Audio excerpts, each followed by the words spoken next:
when I was a kid and learned about the Apollo missions, I always thought that like the crap job was the guy who was in the command module and had to watch his two friends go down to the moon and then didn't get to go to the moon. He didn't get to go to the moon. Like that's all there is to say. He did not get he went to the moon but didn't go on the moon. But then when I got older and I realized like the implications of being the person who doesn't go down on the moon and like how incredibly dangerous and how close each of those landings was. Like, man, that is the scariest. I think that might be the single scariest job in the space program, right? Like which one? The piloting the command module or the Michael Collins job? No, the command module job. Yeah, like if you close the hatch, the LEM departs, it goes down for the landing, it doesn't work out. Your best case is that you've got 5 days in the capsule on the way back by yourself. Oh my God. I never thought about that. Right? I never considered. Like, I can't imagine being more alone. I mean, in a lot of ways, those command module pilots were the most alone people have ever been. Absolutely. Like when you put it that way, I never thought about it because in my mind, if the mission fails, it's 100% loss of all involved. Yeah. I never considered the part where the landing module somehow goes awry and the pilot of the command module is still there and has to come back on his own. Well, yeah. And I mean, it's not like there were communication satellites around the moon that they were bouncing signals off when they lost. So we're talking about this because Michael Collins, who was the command module pilot for Apollo 11, passed away at the age of 90. Rest in peace. Yeah. A great hero. Yeah. Of humanity. I mean, one of the good ones, it seemed like. And like even when things were going great and they went on those command module pilots went on the far side of the moon, they were dark to Earth for, some period of time, every single orbit. And I mean, I can't imagine a more lonely feeling. Yes, that is a level of solitude that very few people will ever experience. Yeah. But anyway, so it's what I haven't actually read a lot about him. I read a lot about, obviously Buzz and Neil and Jim Lovell and the Apollo 13 crew and some of the later folks too. But I never read a lot about Michael Collins. I kind of want to now. So if anybody has any good Michael Collins books, I guess, shoot me a message. I'd love to hear. Somebody on our Discord said they met him a few years ago. They said he had a great dry sense of humor. I can see that. I looked at his Twitter feed right after he passed. Sadly, it took his passing to get me to do that, but people were saying that he was very active on Twitter, and sure enough, he looked like he interacted with all kinds of people in the space program and science. Lot of memes. Oh, okay. No, like his pinned tweet was from Earth Day. Oh, basically saying like, I'm super paraphrasing here, but basically when you see all of the entire Earth out your window, when you have that experience, you realize that every day needs to be Earth Day.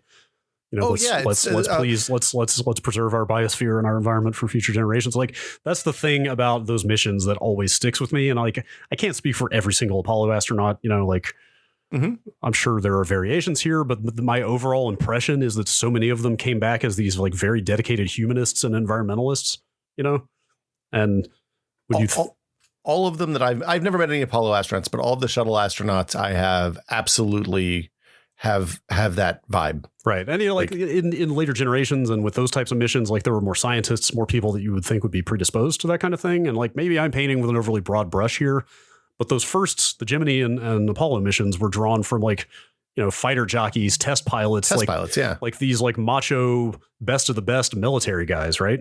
And not the type of people that you would think of as being like very thoughtful, contemplative, conservationist types, but like every single one of them that I would have read after coming back from those missions, like they just seem to have such a like thoughtful humanist bent to their outlook on the world. And like, how could you not after having that experience? Right. So I'm looking at the Wikipedia page, but this is something that I can't remember who I was talking to about this, but the Wikipedia article describes it as a cognitive shift in awareness reported by some astronauts during spaceflight, often while viewing Earth from outer space. Michael Collins says specifically, the thing that really surprised me was that Earth projected an air of fragility.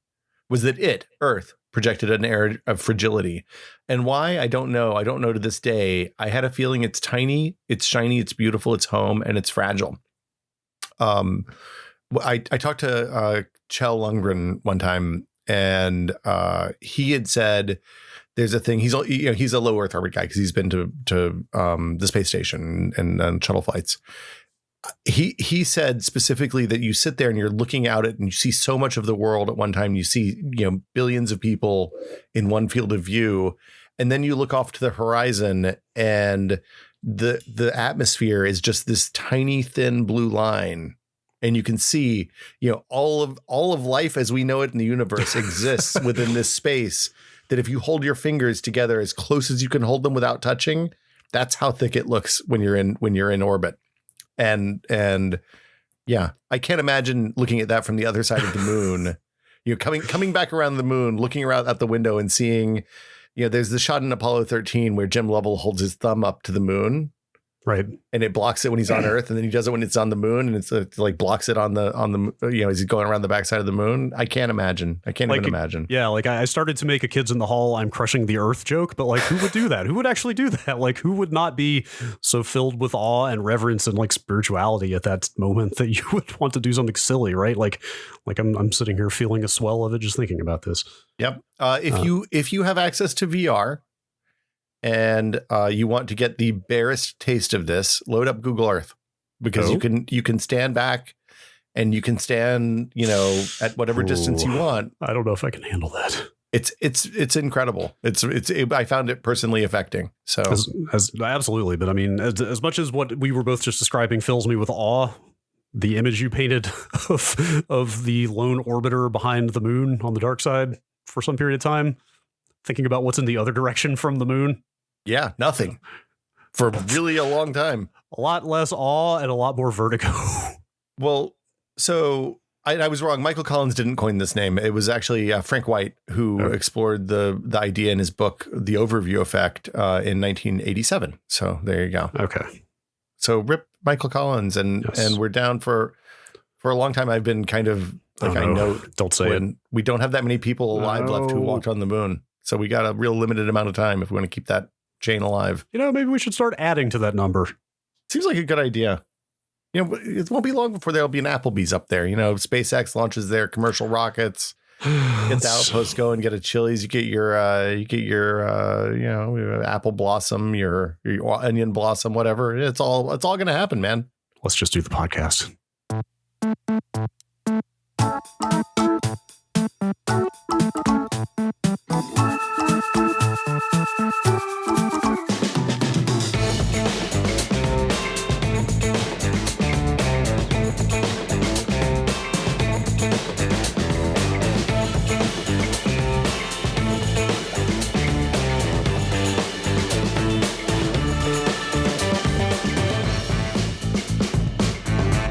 Welcome to Brad and Will Made a Tech Pod. I'm Will.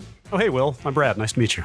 It's good to meet you, Brad. Hope you're doing well. Yeah. Thanks for having me. This is a podcast. Your name's in the show.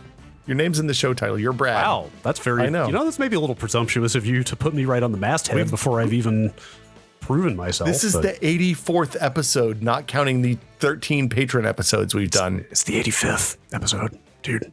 Wait, hold on. Does that mean that means this might actually be our 100th episode spectacular? Also, hang 13 patron episodes, 10 episode. That's 14 episodes. Oh, it's next week is the 100th episode spectacular. Not only is it literally the 85th episode in terms of what is going in the title tag. Yeah. Also, we did that episode 0, so I guess it's actually the 86th episode. So we did 86 plus 13. Have we done 13 patron episodes or 14 patron episodes? Highly accurate, specific numbering on this science and technology podcast. Hold on. We are very rigid about our methodology around here. Very disciplined. This is important. Next week is actually the 100th episode of this podcast. Okay.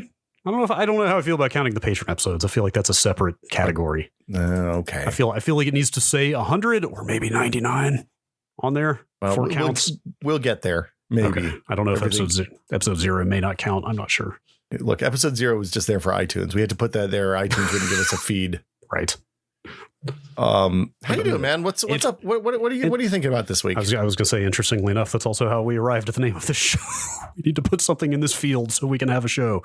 Yeah, and then I shared it with one person, and they were like, "Oh man, this is awesome!" and shared it with everybody because I didn't specify not to. Anyway, hey, that's a good problem to have. I'm doing all right, hanging out. Things are moving along. How are you? I'm good, man. I was having a conversation on the Twitter this morning. Oh, about why would you do that? Well, a mutual friend of ours said, "Hey, the hardest level of Returnal is getting a PS5." That's right. It's unbeatable for many people. And I was like, you know what? You're absolutely right. Because like there was a period of time last November, December, whenever they came out, that I was like, I want a PS5, and I did all the things. Like I signed up for StockX, and I got on a couple of Discords, and I followed some people on Twitter, and I unmuted them so that they pop notifications on my phone when they did a tweet. And I like went I got in Walmart queues. I got in the PS Direct line. I did some Amazon work. I got some orders canceled from Best Buy. Oh, did you enter the Newegg lottery? I did not enter the Newegg lottery. I wish I had saved the link for this. I saw somebody crunched the actual probability on the Newegg lottery. Better off just buying a real lottery ticket. Probably it was like 0.0001% chance or something. It was like astronomically low. Well, yeah. So the games, the consoles came out, and like that first wave of launch games came out, and then it seemed like nothing came out that was worth playing for a really long time. It's been quiet on the new console front. Yes. So I guess we're kind of. I don't think we actually realized this until we started planning this episode, but we are coming up on the 6-month mark on these machines. Yeah, in a couple weeks. They're old now. These aren't new consoles anymore. These are old these are just consoles. More like last generation. Anyway, yeah, I guess we're just going to do kind of a little kind of 6-month check-in here on where these machines are at in terms of stock and how the system software is shaping up and how the games are doing for what games there are. Yeah, like I usually by this time in a console generation, I've like spent a lot of time with them. I'm poked at them to see how they work. And like, I'm just, as somebody who has no firsthand experience whatsoever because of the Rona, I'm really curious what how they're doing. Like should I still be looking? Like I'm probably going to start looking for a PS5 soon because I want to play Returnal and I would like to play Miles Morales and Demon's Souls. Ratchet is almost out. Yeah, but I'm like 50-50 on Ratchet. Looks cool, but we'll talk about it. I don't have a connection to Ratchet really because I never was a PlayStation guy back then. So yes. So yeah, how's are there games? Not really. I mean, I'm trying to think if Returnal, I think, is the first party release since launch. I think that's right. Or they're they're not even like little games this go around. It's not like there's no Resogun equivalent. I mean, I guess this is. I mean, Housemarque, the maker of Returnal, would have been the studio doing a Resogun or similar $15 arcade action game, but they have moved up to $70 arcade action games. So no, let me double check. Let me just make absolutely sure I'm not getting that wrong. I can't think of any first party games prior to this. So I mean, before we get into that too deep, so have you just given up? Like you're just in stasis for now? Yeah. So at some point in like January, when I realized that there weren't any games coming for 5 or 6 months, I was like, I'll just wait at this point. And when I can order one from Amazon and just click the buy now button, it'll get here in like 2 or 3 weeks. Yes, I'll do that. But like they haven't. So when is that actually going to be though, man? So that's probably that could be years away at this point. I mean, like we're into Wii territory at this point. At this point in like the PS4 generation, they had sold the same number of units or about the same number of units, but you could go to Amazon, you could go to Best Buy and just hit the button and they would come. It might not be like, shipping immediately. It might be shipping in like 10 days or something, but you would get it. The fact that like we're still into sneakerhead territory here is real weird. So it's bizarre. So yeah, like I stopped looking in January and kind of haven't been paying attention to it since then.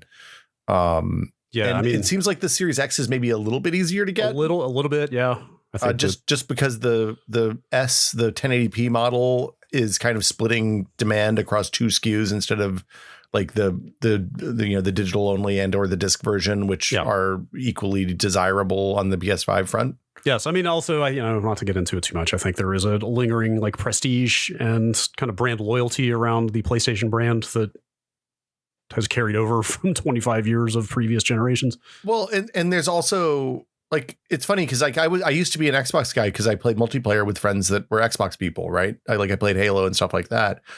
And, you know, now I play all of the first party Microsoft stuff on my PC.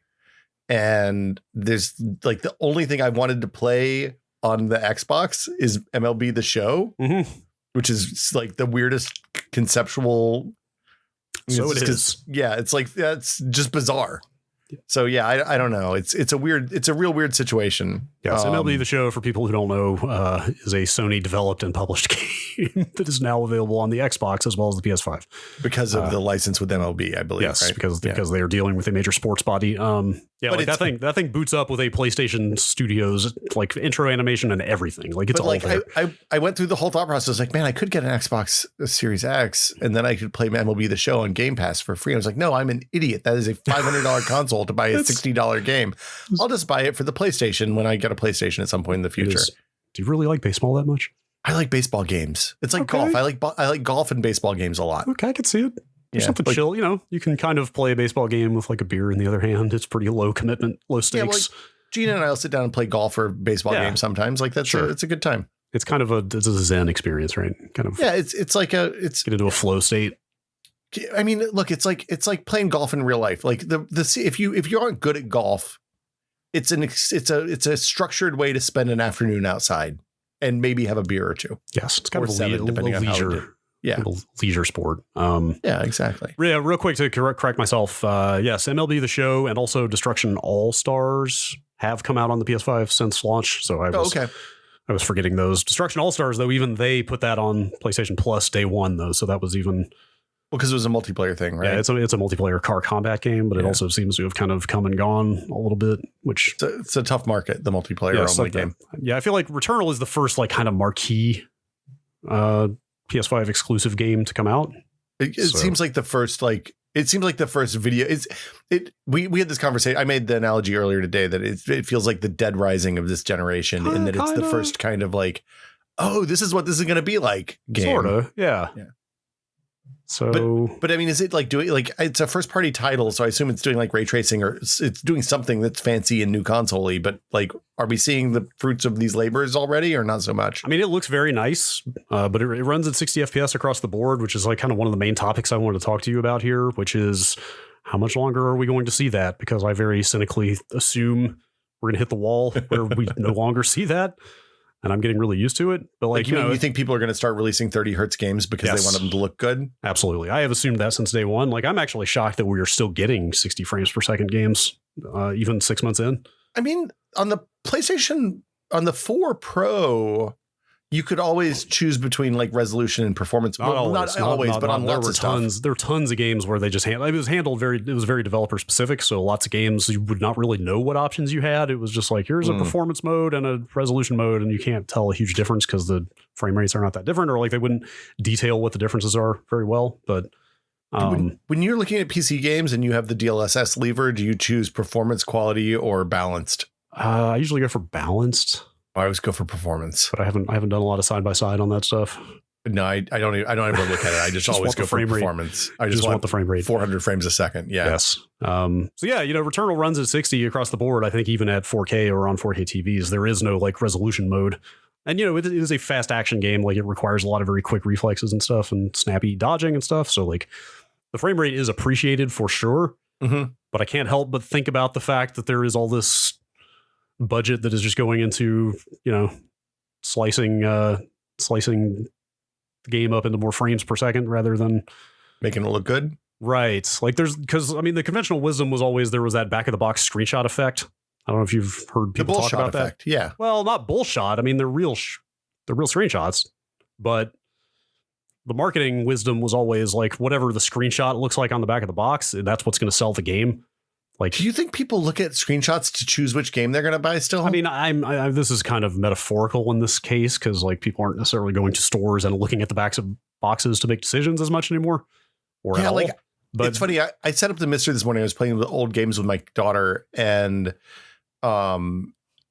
she was like, "Hey, can we try this Toy Story?" She saw a Toy Story in the list. And she was like, "Can I play the Toy Story game?" I was like, "I have no idea. This could be a complete disaster," because like movie games back then were all over the place. and we loaded up the Toy Story game from like 1995. It was a side-scrolling platformer where Woody can like lasso stuff, and that is a game that 100% would have sold on the fact that Buzz Lightyear and Woody were on the front cover of that box. Right. And I can't imagine that anybody except for like the most uninformed grandmother goes to the Walmart and picks out a game based on what's on the cover of the game these days. Yeah, I mean, they don't even make those games anymore. Like movie games no longer exist because A, they don't sell as well. B, it's all in mobile. It's all in free to play games now. Well, or they end up in something like a Lego game. Like, right. Yeah. But I mean, like, we're going to hit that point, right? I mean, maybe the pandemic is going to push this back, but at some point, some developer is going to get so ambitious with this horsepower that they are going to spend every bit of a 30 hertz budget on making the game look good, right? I mean, I think that always happens, but I also think that because the ray tracing stuff is so new and we don't really have like a series of use cases that are well defined, you know, this isn't like when they used to add God rays or something stupid like that, where it's just like, hey, we're going to put some art in and then trigger the art and run a couple of shaders on the art. The range and spectrum of how you can apply the ray tracing stuff to current games and the traditional game infrastructure is complicated and broad enough that I think I think you'll be able to hit whatever performance target you're looking for. The question is, like, do you build a game at 30 hertz or do you build a game at 60 hertz? And then if so, what are the trade-offs for both of those things? Right. Because even Ratchet, which is like probably the most intense technical showcase on the PS5 so far in terms of graphics, has a 60 frames per second mode in it. Well, but like, it's unclear to me how much of Ratchet is ray traced. Like most of what you see in that could be like reflection mapping, screen space reflections and stuff like that. Right. Yeah. I mean, they haven't been getting out there with too much technical detail on that stuff, so it's hard to say. Like obviously the Digital Foundries of the world can pick that stuff apart from what they see, but like it's Sony and its developers are not exactly out there like delivering complex breakdowns of what they're doing in most cases. I mean, that stuff usually comes like the week before launch when they want to juice the pre-orders, right? Right. Or at a GDC a year from now or whenever GDC is safe again, there will be a talk at some point where we'll know exactly what Returnal is doing. Well, like it seems like the stuff that I saw in that Ratchet, the stuff that they released State of Play earlier this week with Ratchet seemed like the stuff that struck me from a technical standpoint in that was the SSD loading times and the access speeds. Yes. Where they're throwing the portals, zooping through the portals into entirely other worlds that typically would have had a level load between them, which I thought was really cool. Yeah. Like the old way of doing that would be that you zoop into the portal, you go through a wormhole, and then the wormhole takes 3 seconds. And at the end of the 3 seconds, the load happens off the hard drive. And with this, you just zoop straight through with no, like, there's no elevator. There's no Mass Effect elevator. Basically, no. I mean, I was kind of surprised to see there is sort of a 2 to 3 second interstitial there of kind of, weird energy field that you're flying through before you see the new level. Like, I'm not complaining about that. I'm just saying it's not actually instantaneous. Like there is a load. It's just a very fast load. It's kind of interesting to see. I mean, it's funny you say that because I literally did not. I watched that video 5 hours ago, and I was looking for that kind of stuff, and I did not track that those were level loads. I just thought it was an art asset. Yeah, it didn't seem that long to me. Well, it is some kind of art asset. It's some kind of interstitial there, but it is masking a load. Like the director of the game who was narrating that footage, I noticed, did choose his words very carefully to say, with the power SSD of the SSD, we can send you near instantaneously from world to world. Like he hedged there a little bit. Like it's not frame to frame. Obviously, like data has to move across a bus into memory. It's still a boatload of data. Yeah, it's there is still a load. It's just so fast that who cares? Like, again, I'm not saying like, oh my God, they couldn't deliver instantaneous no loading. I'm just saying it's like from an academic standpoint, like it's interesting to see what they can pull off and what the limitations still are. Yeah, I think with the, as always happens, the tools that are provided. I mean, the last generation was kind of the most underwhelming of like. And I'm going to say this, and then somebody's going to post in the Discord like screenshots of like launch PS4 games and like Last of Us 2, and I'll be like, well, I'm an a-hole for saying that. But like this last generation did not seem to be like the technology was pretty well developed by the time it launched, and we didn't see.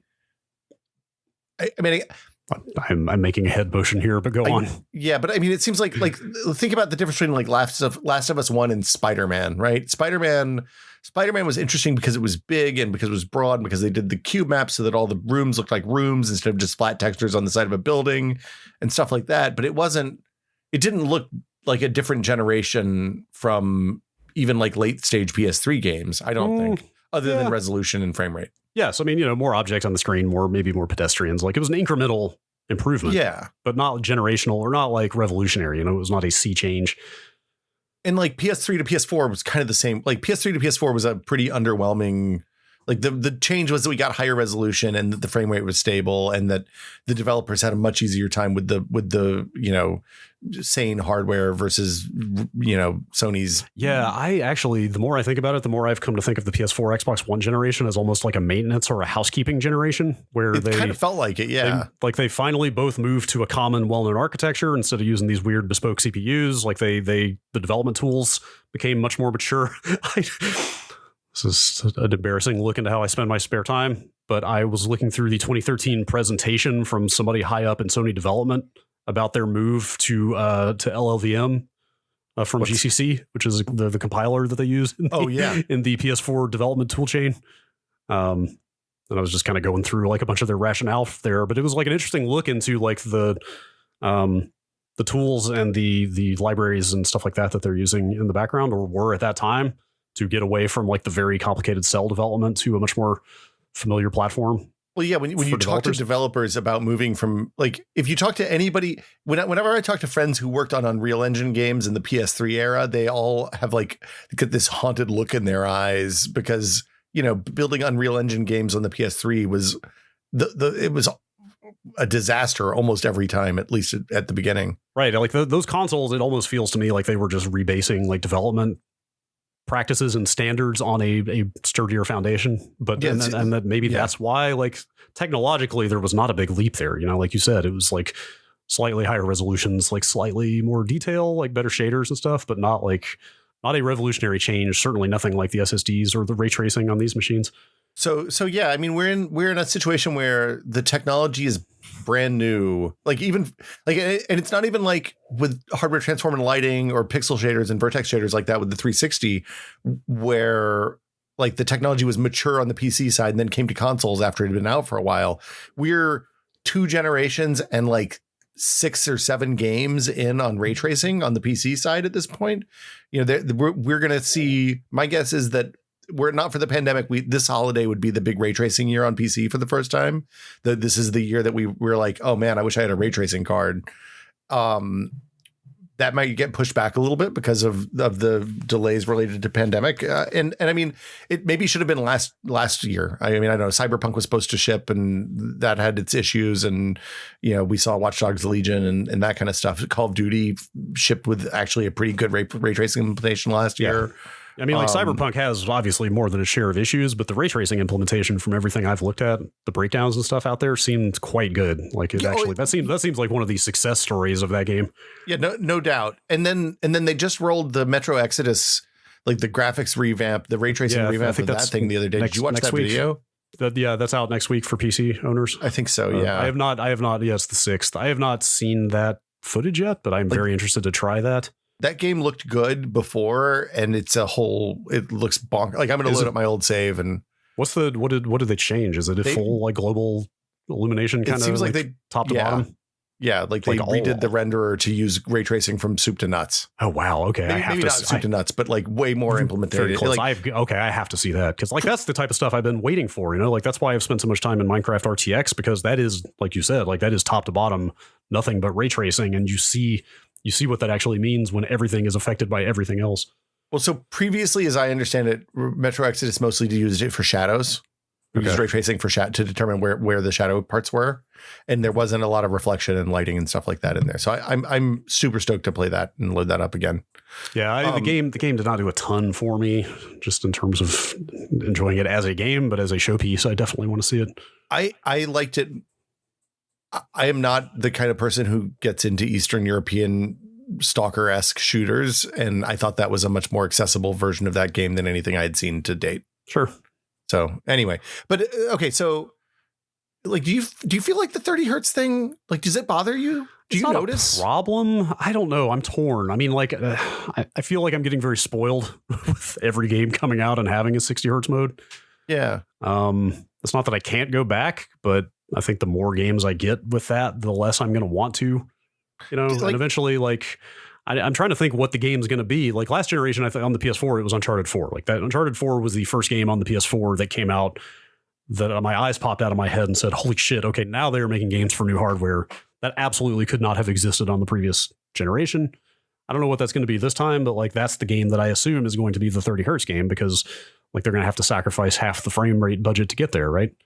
Do you like for me, it's as long as the frame rate's stable, I'm kind of okay. Like I like Dark Souls on the 360 is one of the classic examples of like that game. I was trucking along and then I got to Blighttown. I was just like, well, I'm done. Yep. I get it. Noped out. You're not wrong. Like it depends on the genre, of course. Like obviously you've got your performance intensive games like fighting and driving and multiplayer shooters that you absolutely need higher frame rate just for gameplay reasons. But like, sure, of course I can play a single player story driven game at 30. It's not the end of the world. Yeah. It's just so much nicer at 60. It does. It's funny. The 360 hertz monitor on the PC has destroyed my ability to perceive like everything under 160 frames a second feels slow now. This is a very wine and cheese attitude about frame rate here. Look, I'm just saying, let him eat, 144 hertz G-Sync monitors, Brad. Yes. That's where we're at now. It's a fine 360 hertz vintage. Yes. So yeah, I'm interested. Like it's still kind of unclear to me what the DLSS situation is going to, or I mean, obviously not DLSS because that's an NVIDIA thing and these are AMD hardware. AMD based. Yeah. They are working on, I see different names for it depending on who's talking about it. Like Microsoft has some DirectX based something or other, but like super resolution is the term I keep seeing used, whatever the final feature ends up being called. Microsoft and AMD have been working on a DirectX API for the SoCs and AMD graphics cards that were released last fall or last winter. But like, I mean, I don't know if that's going to come to the Xbox and who knows what that'll do to the PlayStation, but like, yeah, it's unclear. Like, cause there was the whole kerfuffle back around launch of Microsoft coming out being like, we're the only console that's fully RDNA 2 compliant. Like we're we use the full off the shelf GPU part. Sony did a bunch of custom stuff. So yeah, rest assured, like Sony seems to have made a lot of the right bets. I'm sure that they have got plenty of capability there as well. But I mean, that's that machine learning, upscaling, upresing type situation is a real wild card for perf. Yeah, because it's a game changer. You can render internally at low resolution and then crank up on NVIDIA cards. I know we've said it over and over, but it's a game changer. Like it's like kind of still blows my mind how big a deal that thing actually is. So I don't know to what extent they will get there on the consoles. Maybe that does balance it out. Maybe you're right. Like maybe we do actually keep getting good performance modes through this whole generation. Like nothing would make me happier than that. What if the end of this generation is us just rendering at like 1280 by 768 and then upscaling it to 4K? Whatever works. God. So what's going on? So, okay. What's like the user experience? Has stuff changed? Have we seen? We're almost to 6 months. Have we seen a console, like a big console UI refresh yet at this point, or not really? Like a big refresh. I mean, Sony put out several firmware updates that were just very minor bug fix, performance increase type stuff, and then they put out one 3 weeks ago, something like that. That they went on their blog and were like, "Hey, we're here with the first major refresh on the PS5 user experience," and it was very minor. Really not. The one thing that they did add, which they kind of should have had at launch, but at least they have it now, is kind of cold storage to USB of PS5 games. So if you fill your drive up, then it'll automatically dump the stuff you're playing less to the USB drive. You still have to manually transfer stuff over, but at least you have that option now instead of just having to delete games when you run out of space. Yeah, God, the storage situation is pretty dire on both, but extra dire on the PS5 because it's a good 100 and something gigabytes smaller than the Xbox. Well, right. And if you're playing Call of Duty or something, you can fill the drive, right? Yes, but I would say Call of Duty is actually the outlier there. Like most PS5 native games have been like pretty modest in size so far. Like they talked about some of that stuff prior to launch that like, hey, we're not going to have to replicate assets 800 times across a game install anymore. So like there's going to be some nice savings there. Like they've got really nice custom compression hardware built in now. Right. The hardware texture compression makes a huge difference, it turns out. So like I'm actually like Call of Duty aside and maybe wondered like Destiny, well, even Destiny shrank. Like by and large, when I go to download games on these consoles, especially on the PS5, like I'm actually kind of pleasantly surprised at how small they are. What's a typical, like how big was Returnal? Do you remember? It was on the bigger side. I think it was about 50 gigabytes if I remember. Okay. So they're not like, it's not like it's not ridiculous. It's not like downloading Shadows of Mordor, Lords of War, or whatever that was, where it was 120 gigabytes. No, definitely not. Like I'd say like 20 to 40 is kind of an average size. Like I want to say Demon's Souls, I could be wrong about this, might be in the 40-ish range. I mean, that is an upscaled PS3 game at this point. Well, no, they remade it. Like it's a full remake. I mean, like under the hood, it is the PS3 game, but they graphically is 100% new. Yeah, like it looks very good. It looks properly next generation. What about Xbox? Although, anything? Well, actually, I mean, you want to talk about the user experience though. Demon's Souls is an interesting case where I found quite frequently when I launch it, it just never launches anymore. What? It sits at the splash screen forever until I force quit it without actually launching a game. After the first time that happened, this was coming off a bunch of rest mode issues. I literally wiped and like firmware install from USB'd the PS5 because I was like, this thing is fucking broken. If I can't even launch this game. And then it happened again. And so you think it's like a network connectivity thing? Is it just that game? So. It's just that game. So I got to Googling after that and found a big Reddit thread of people with the same problem. A hard reboot will fix it every time. And I didn't realize it because I'd just been putting it into rest mode. But everybody, like a bunch of people ran into this and were like, you just do a full restart of the PS5 and then it'll launch. It sucks, but that's the fix. And sure enough, that worked.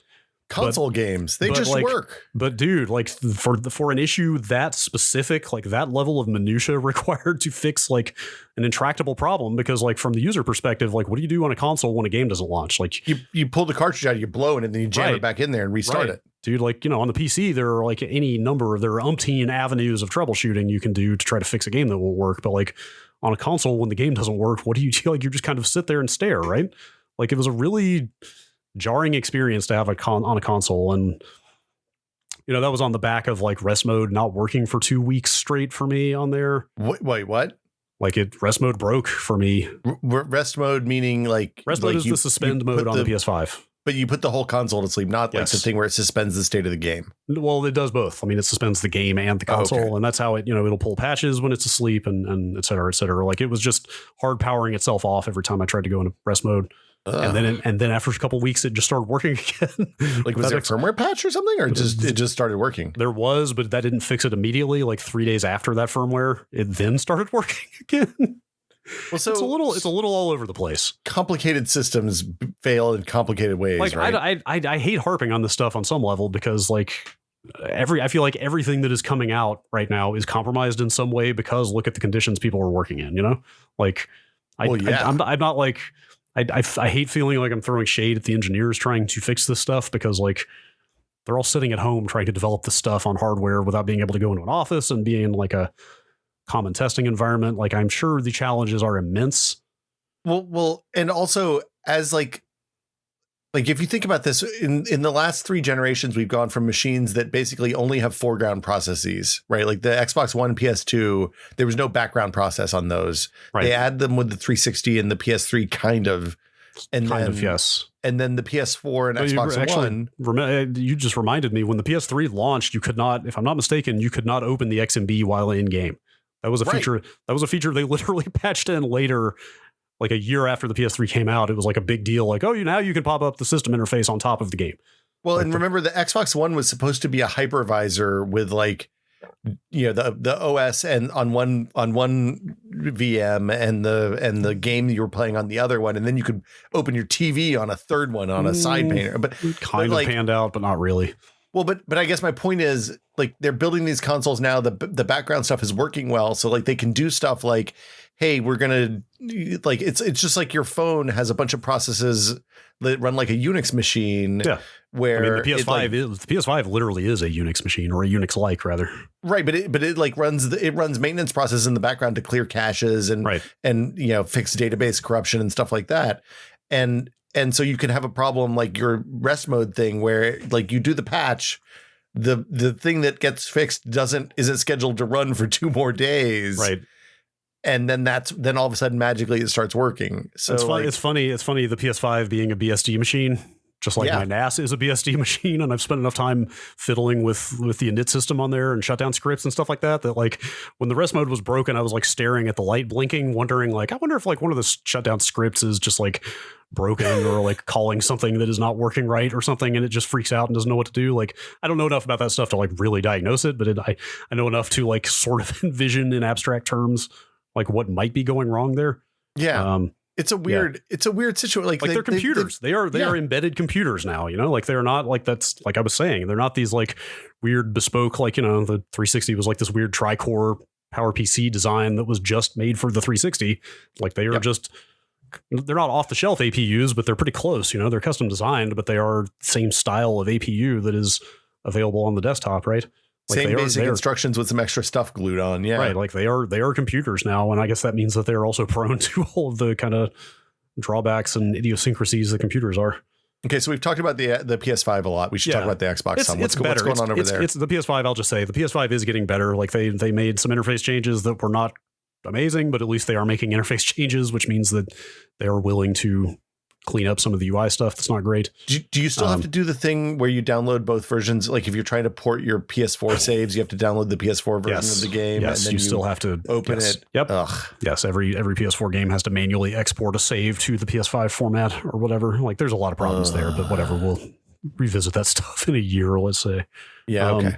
The Xbox, not exactly a lot of games shipping there that aren't third party or out, you know, also on Xbox One. So on the PS5 side, we've got 3, right? Post-launch. Yes. Microsoft has not shipped a new first-party game since launch. That is an infinity more PlayStation 5 games. This is a really easy decision. It seems. Halo Infinity. Oh wow. Yeah. As of right now, Halo Infinite is still scheduled for this year. Because that was pushed last fall, right? That was a launch game. That was the launch game. In fact, like I assume to this day, certainly at launch, if you bought an Xbox Series X, the back of the box was just a giant picture of the Master Chief. Do you get does it come with a code for Halo Infinite in there? Absolutely not. Oh man, that's unfortunate. Remember when you used to get games with consoles? That was cool. Yes, I miss the era of Astro's Playroom on the PS5 is that. It's a pack-in. Oh yeah. And it's a substantial game, and it was my favorite game of last year. Huh. In the grand, all of them? Not just the launch games? In the grand tradition of Super Mario World. It's that good? Astro's Playroom was my favorite. Like I literally put it at number 1 on my Game of the Year list. Yes. Wow. I mean, it's very well made. It's a pretty simplistic little platformer. It is the charm and the nostalgic elements of it that put it up there for me. The VR thing that they made 3 years ago was really good. So imagine that the people that made that then made another platformer like that. Yeah. And also put like the deepest reverence for the PlayStation brand and the whole history of that platform and I'm ecosystem. Kind of apathetic about that, it turns out. But if you're not nostalgic about old PlayStation stuff, like it's probably not going to hit you the same way it did me. But yeah, it is a pack-in game though. Like to their credit, they made a freaking 5+ hour game. There's like actual meat on the bone. Was Resogun a pack-in game or did I buy that? You had to buy that. Huh. Anyway. Yeah. Okay. So Xbox. So not a lot of games on the Xbox, but I was going to say I fully think that they made the right choice in just carrying the dashboard over. It's just the Xbox One dashboard? Yes, which I have never seen a console do before. And like that speaks to their Apple-like strategy of just kind of like the Xbox is the Xbox, right? Just like iOS is iOS. Like they're trying to establish this kind of smooth continuum of, you know, the platform and not discrete boxes so much. The XMB's been more or less the same until they started adding all that crap to the bottom, hasn't it? On the PS4, what do you mean on the PS5? Like PS3 to PS4. No, totally different. Completely. Really? PS3, 4, 5, all completely different interfaces. Like there are some abstract commonalities, but in the specific, completely different. Okay, I'll have to go look at some YouTube videos after this. There are some system settings on the PS5 that look very, very much like the PS4. But in terms of the way it lays things out on the kind of dashboard, okay, they are different. This one is somewhat cool, but nothing like this Xbox situation where it is literally the dashboard. Like can you scroll through games fast on the Xbox? Yes. So that's you tell me if this is a positive or negative.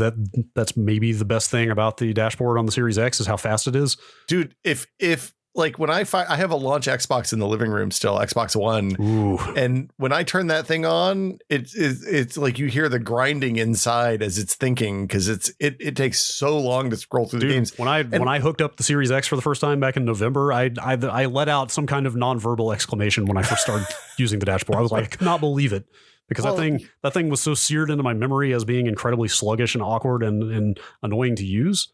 Yeah, like just seeing that cursor move smoothly and responsively, like having that list of games populate like super fast, is a dramatically better experience. It's impossible to overstate how much of my just general kind of like apathy for the Xbox in the living room, the one that I bought and paid money for, is tied to that fucking UI just being slow as shit all the time. It's so bad. From the beginning. It was never fast. I was on a 1X at the end for the last 3-4 years, and even that was not great. So I can't even imagine what a launch Xbox One is like at this point. And like, it's not like I don't review games. Like I have a normal human number of games on that thing. It's not like I have 2,000 titles that it has to index and run through the list or anything ridiculous. It's fair. The normal 40 games that most people buy for their consoles or whatever. It was always an edge case, but I did always feel like, you should try to accommodate your most dedicated users. Well, but I'm just saying the experience is bad for normal people too. Like you guys always say when you talk about this on the Bombcast, you're like, I think this might just be something weird that affects us. No, it affects fucking everybody. That's bad. Good to know. That's good to know. Yeah. I mean, everything about it is faster. Like I use Kodi on the Xbox, which is the kind of open source media app, and it's got a Plex plugin and all that stuff. Like even stuff like Kodi launches like 5 times faster than it did before. Like it's just awesome. The entire experience is so like that dashboard has matured pretty nicely. I was never a huge fan of it during the Xbox One, but from the kind of the appearance, like the widgets and UI Chrome or whatever you call it, to the functionality, the way things are laid out, the level of customization that they've put in there now, like across the board, like that thing has gotten very nice to use actually. That's really cool. Well, it's I use the customization on the old one so that like we can tell who's logged in at any given time. So like, because we have profiles for my daughter and my wife and me, and it's good about letting you tweak just layout of tiles and stuff like that, backgrounds and colors, color and all that schemes. Stuff. Like that stuff's really good. It's fantastic. Although you really drill down on that thing, like if you go try to set a custom wallpaper or whatever, sticking with the theme of these things just being computers, you can get some straight up Windows ass file selection dialogues in there. Like, really? It is a slightly simplified version of File Explorer is embedded in that thing. Wow. And it pulls from some user profile that straight up has like the 3D objects, pictures, videos, the standard folders in a Windows profile. Yeah. They're all there. Like you go to select a custom wallpaper and all those folders pop up in a File Explorer. It's the weirdest thing. Is my old Xbox 360 avatar in there somewhere? I don't know. Like, I mean, I know, I know those things have always run a Windows kernel underneath. Like that goes without saying, but to expose the guts of the UI in a Windows-like way like that was really jarring. Well, remember there was talk for a little while last generation about being able to just run Windows executables on like the Windows, the Metro ones. Not. Did you did that on purpose? Did one on purpose. Never mind. God damn it. Let's just move on. But yeah, the idea was that you'd be able to run Windows programs on the Xbox One. I don't think they ever really did that without you. UWP. Yeah, the UWP stuff. You have to do some stuff, right? Well, I mean, you have to submit to the Microsoft Store, and I think get accepted, and like there's probably some procedural hoops to jump through to get those apps. Like you can just put a thumb drive in with your program on it. Well, I mean, if you put it in like developer mode, you absolutely can. Yeah, but I was going to say, but you can put it in dev mode and then it just works. Like, I mean, it's a trip. It's kind of surprisingly, a lot of people are out there buying Xbox Series S's to use as RetroArch machines. I was going to say, like the fact that you can just download RetroArch from the Windows Store, from the Microsoft Store, is bonkers. I don't know. Don't quote me on this. You might be right, but I'm not 100% sure that one is on the Windows Store. You might have to go sideload it somehow. Oh, okay. So you might have to do the dev mode thing. I can't say. Well, you definitely have to do the dev mode thing to run it. Okay. That makes sense. But I don't know how you get it after you do that. But like, apparently the Series S will run everything up through like PS2 and GameCube quite well, which is really strange. Really? Really strange to think about. But I think the Series X dashboard kind of user experience is a lot more robust than the PS5 as of right now. Like the thing you mentioned on the PS4 of like, you accidentally download both versions of a game at the same time, PS4 and 5, or maybe just the PS4 version. does not exist on the Xbox. Like their smart delivery thing just gets you the right version of everything with no button presses, no thought whatsoever. And does it like, so I know my assumption is that the problem with the PlayStation side is that they tie cloud saves to a title, like in the system. Yes. So they are different SKUs on the store. PS4 and 5 games exist as sort of different purchases. Has a solve for that lets you transfer saves between platforms. Right. And the fact that they've been syncing saves for every game that you own since the beginning of the Xbox One really comes to bear here, because all those saves just come down as well. Like that's Microsoft's Microsoft's legacy as a software and services company like is really evident in the design of this thing, because it does so much for you that the PS5 makes like very awkward and manual.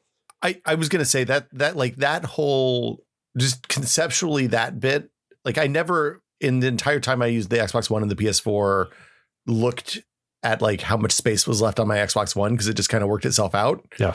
And the PS4, it was always a like, I've got time to go do this and time to clear some old games off, right? Yeah. I mean, Hitman 3 is like the best test case for this, like because I have that game on both platforms, and I don't know if you know the split of DLC across that game. I mean, there are 3 Hitman games, and each one was published by a different company. You know, there are Game of the Year packs that have certain content, and like mission packs, and there's stuff that carries over from 1 to 2 and then from 2 to 3, and like it's a mess. And on the Xbox, the entire process of getting all that stuff installed was just download Hitman 3. Like it all just came in. Like it got every piece of DLC I owned for Hitman 1 and 2. It brought all that stuff in. Like I literally just fired the game up and it was all there. And on the PS5, you have to like dig into your account and figure out like what's where, and like download a bunch of extra packs manually. You have to go into the store and like quote unquote buy something. See, that's easier than it was on the PC, even, because on the PC we didn't have Hitman 2 DLC. I think you could play Hitman 1 but not Hitman 2 on Epic or something. I can't remember. There was some shenaniganry there. Yeah, like I know I've said this on the podcast before, so I'm kind of repeating myself, but when they announced Smart Delivery last summer or whenever it was, they were like, hey, we've got this feature called Smart Delivery. It just gets you the best version of your game no matter what you're on. Like it, there it is. And I was like, why are you giving this a snazzy title and marketing it? Like, isn't everybody going to do that? Like, why wouldn't you do it that way? And then I saw what it's like when they don't do it that way. And I'm like, oh, you know what? That actually was worth promoting. Like that was worth congratulating yourselves for. Well, and it's funny because like it seems like a logical outgrowth of what they did with like the Xbox 360 backwards compatibility stuff, where like you put the disc in and it downloads the backwards compatible version from the store. And like, you don't have any interaction with that. It just happens. Kind of just works. Right. Yeah. That's mostly, like, with a couple of minor exceptions, that's basically been my experience with the Series X, is like stuff just works and it's fantastic.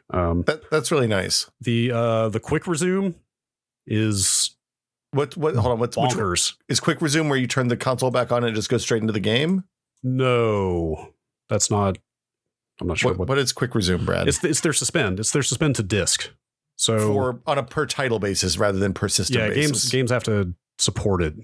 Okay. What do you mean by system? Well, so like my PS4 will turn off, and when I turn it back on, it comes right back to where it was. Yes. So yes, the PS4 and Xbox One could suspend with power. Yeah. With electricity. I mean, they're burning like a couple watts or something to stay asleep, and they're suspending the game in memory, right? So if the power went out or you accidentally turned it off or something, you lost your game state. And the PS5 works exactly the same way. You can still suspend one game at a time.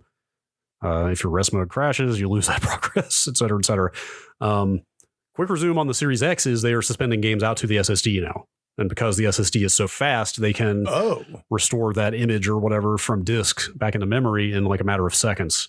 And when it works, and I think it is still on a per game basis, they have to support it. And to be fair, they disabled this feature at launch.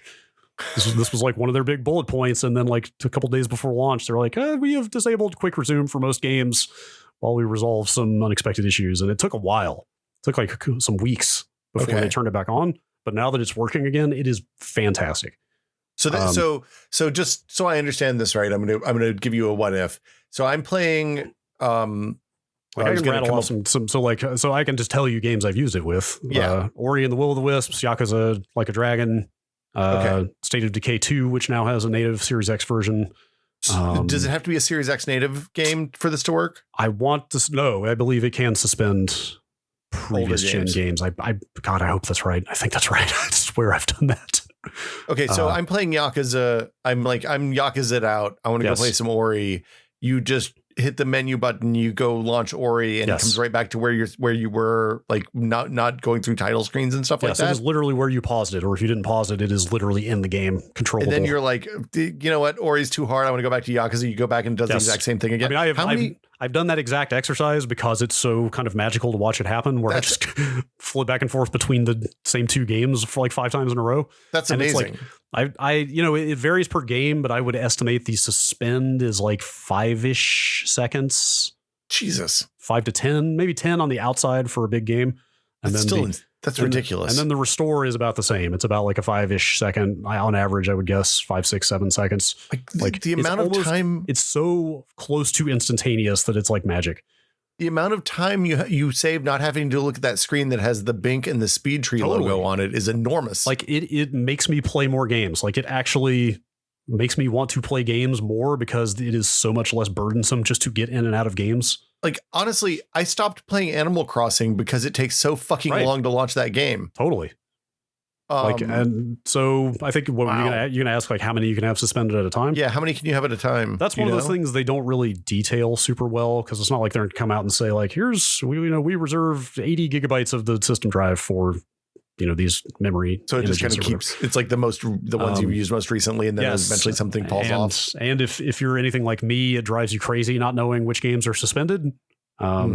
Is there not like a little ... icon on the HUD or whatever? It'll tell you which games are quick resume enabled, and you'll see it pop up when it is quick resuming or suspending. But until very recently, there was no way to tell what games were suspended.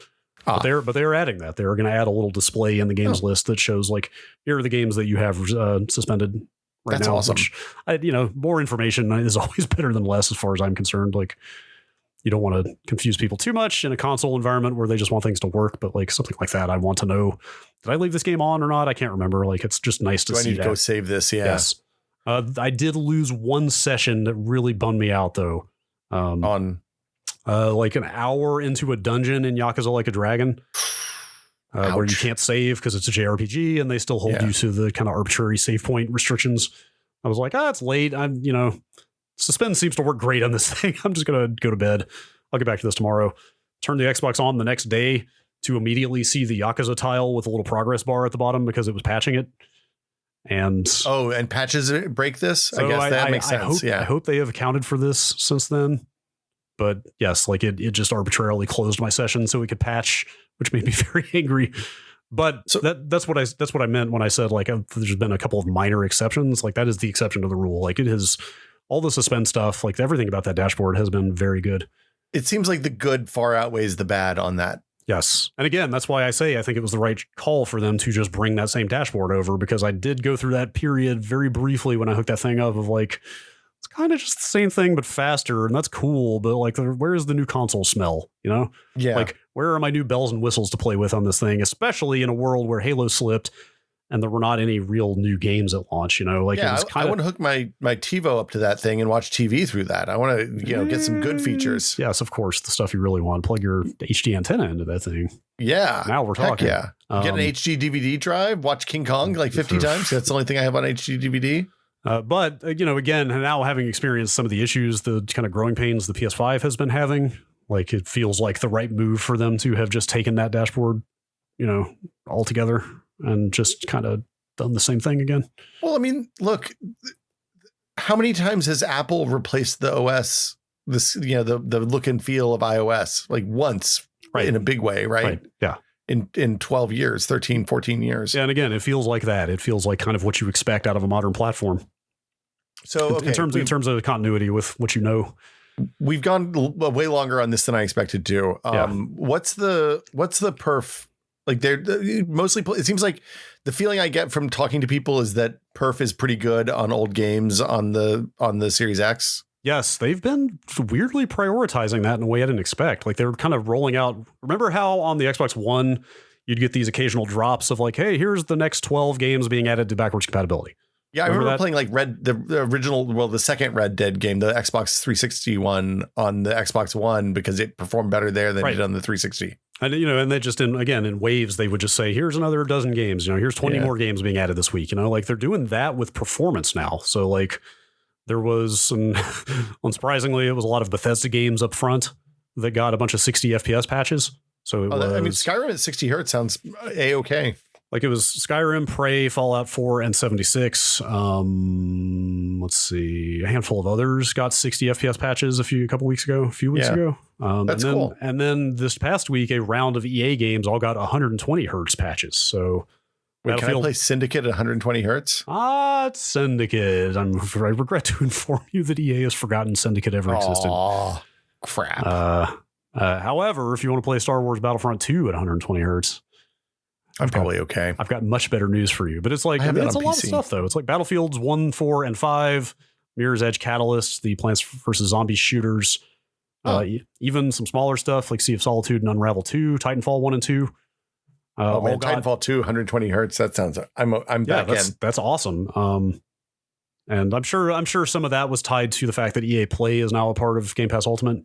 Oh, that makes sense. Yeah. I don't know if they pumped money into that or development support or what to get that to happen. I wonder how. I mean, maybe it's something that's like kind of easy to do, right? Maybe they talked about that. They talked about that last year. They said they didn't go into a lot of detail, but they kind of implied the way that their graphics APIs on the Xbox One worked, like it would be pretty trivial. I'm sure it was more than just flipping a switch, right? But they implied that doubling the frame rate on a lot of existing Xbox One games would be like something that was not that hard to do. And sure enough, here we are. Like this list is growing. That's really cool. Pretty fast. There's like some Ubisoft games on here too. Watch Dogs 2, Far Cry 4 now run at 60 on Series S and X.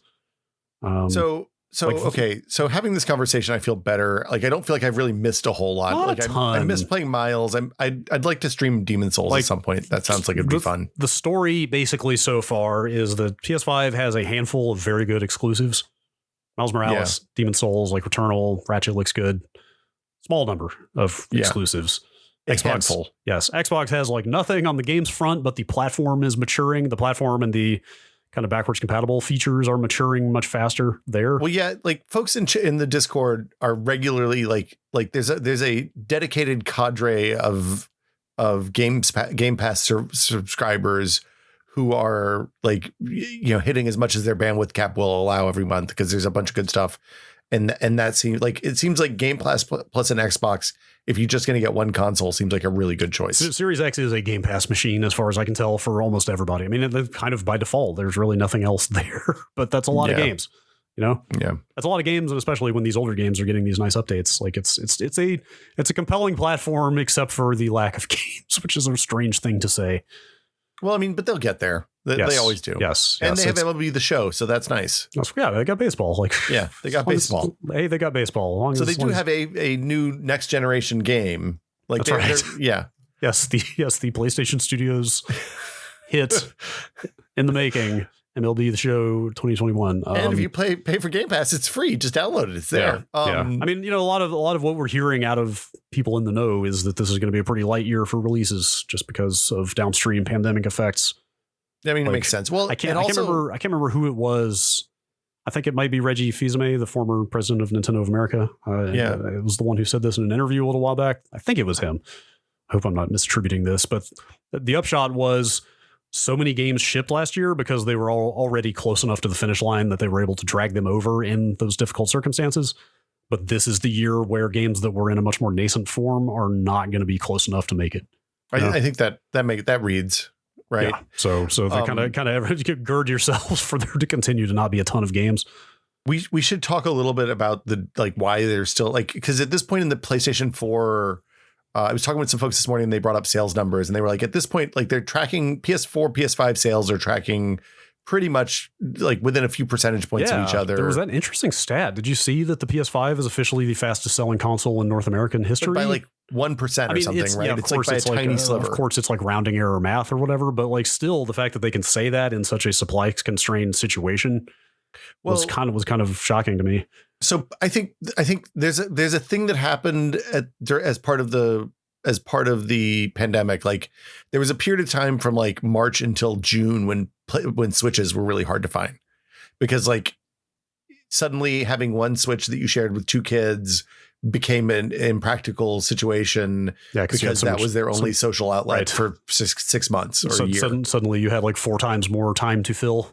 Yeah. And still only then one switch. That too. Yeah. That led to, I don't know if I've ever brought this up before. I probably have. That led to that incredible situation. I think the guy was on Reddit where he built his own Switch by sourcing leftover parts. Yeah, it was incredible. By sourcing aftermarket parts from eBay. Like he bought the main board from one person and the digitizer from somebody else and the case here and literally cobbled a Switch together from parts.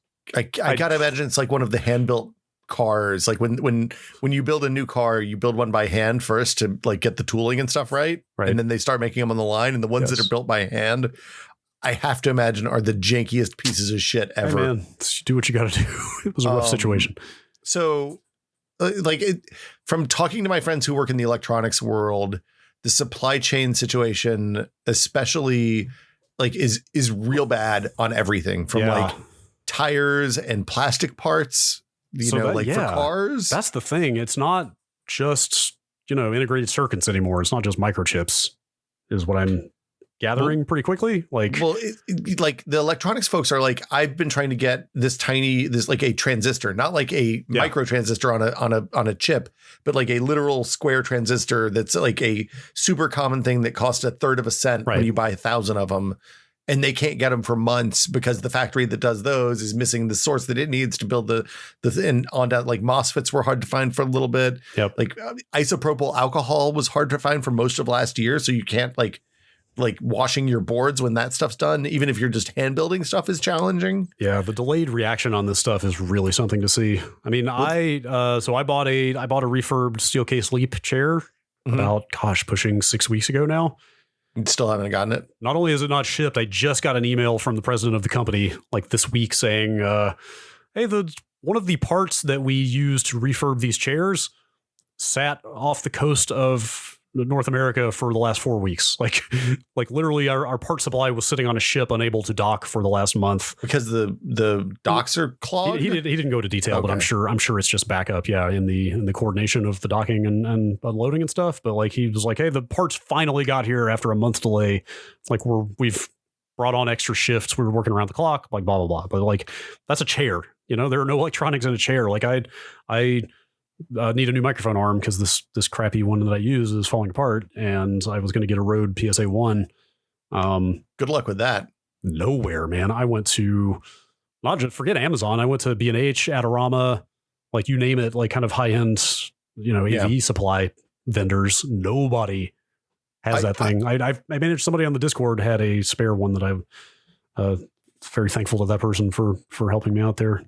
I at one point needed like gels to put over the window behind me last year because I was working during the daytime more and I needed to block the light coming in, and you couldn't buy gels.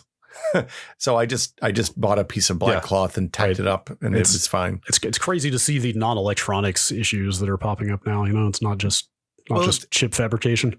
It's one of the things, like when the pandemic started and everything shut down, I follow a bunch of logistics people who are like silicon fab logistics and stuff like that because of past life work. And they were all like, look, it's going to be hard to shut this stuff down. It's much easier to shut it down than it is to turn it on. And even after things are back to, I'm air quoting normal, we're going to see there's going to be a long period of time before things get back, before the supply chain reestablishes itself. So anyway, that's that. So like, I don't think I'm going to be able to go to Amazon and order a PlayStation 5 for a pretty long time. Probably not. I'm going to say, I don't know. I'm trying to think if there's anything that will change that. I guess not. Like it's still in the back of my mind. There's some irrational voice saying like, they'll figure it out. Like surely something will happen, but it's going to take time. Right. It's like, this is a time thing, right? Yeah. Yes. Like, there's no way to brute force it, I guess is the point. Like, when you can't get capacitors to build your console anymore, like there's no amount of clever thinking and like, out of the box maneuvering is going to make that possible. Right. It's, I can't remember. I was on a car factory tour once and I asked like, how long ago, because they were talking about just-in-time manufacturing. It was like, well, how long ago was this thing made? I pointed at something random. She was like, oh, okay, so that was probably made in China 6 months ago, and then it took 3 months to make its way from China to here. It sat on the back lot in a warehouse for 3 weeks, and then we rolled it out when we needed more of them.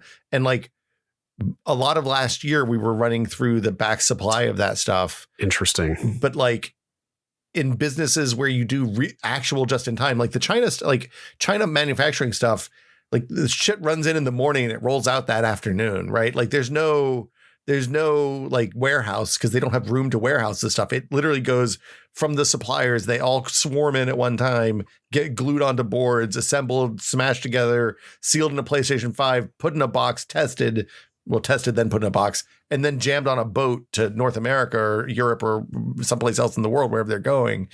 And like, it's tough. Like it's going to be I would assume that this stuff is going to continue for way longer than like the last time I remember new consoles being this hard to find in May was the Wii, the original Wii. Sure. The original Wii was really hard to find for a long, long time. And that was just due to popularity. Like, I don't think you ever were able to get one, right? I never wanted one. I know, I'm kidding.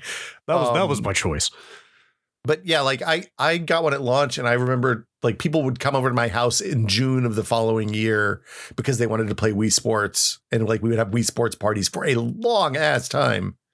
So yeah, this is a weird situation. I wonder if this is going to be like one of, or if not the last things to get back to quote normal. You know, like the vaccination stuff is ramping up, I think, faster than anybody expected. So like our movie theaters and, you know, picnics in the park and birthday parties and like work in an office again, like are all of those things going to have resumed for like months to a year before you can actually buy video cards and PS5s again? So the logistics people that I follow are saying like expect this weird shortages to continue through like the boba shortage is the thing that's in the news right now. If they can't make enough tapioca, we are screwed. Well, but it's like